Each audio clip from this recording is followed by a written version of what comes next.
Alright, one more thing we want to talk about today, especially if I'm going to be out, is I want to talk about if you're given some data, in other words, an XY table or a table, can we determine the degree this table represents of the polynomial? Like, is this a cubic? Is it a 7th degree polynomial? What the heck does it represent? Because if we know that, we can also determine what kind of shape it's gonna model. So how do we determine that?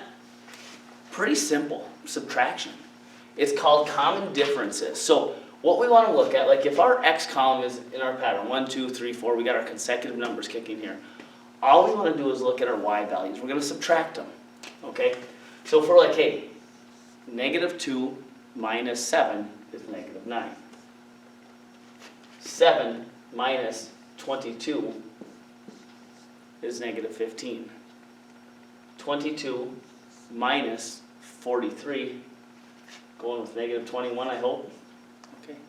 So that's our first difference. This is called our first difference. If all these numbers matched up were the same, we would say it's a first degree or a linear polynomial. Now they don't, so we keep subtracting. We're kind of making this pyramid going left to right. So now, -9 minus 15 is 6. -15 minus 21 is 6. So it took us to our second difference to figure out and get a common number.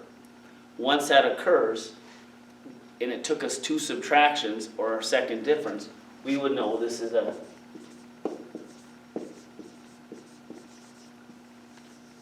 second degree polynomial, okay, or a quadratic.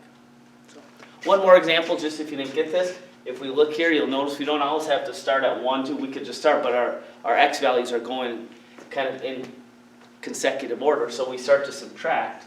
-16 minus -2, oh boy, -14. -2 minus 0 is -2. 0 minus 2 is -2. And 2 minus 16 is -14. So we don't have a common difference yet, so we keep subtracting. -14 minus 2, remember minus 2, that's like adding, so -14 plus 2 is a -12. -2 minus 2 is 0.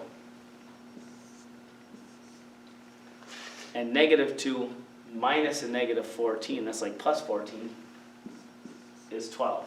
So we still don't have a common difference. So it's not a first degree, it's not a second degree, but I bet you, as I subtract here, it took us 3 times subtracting before we got the common difference.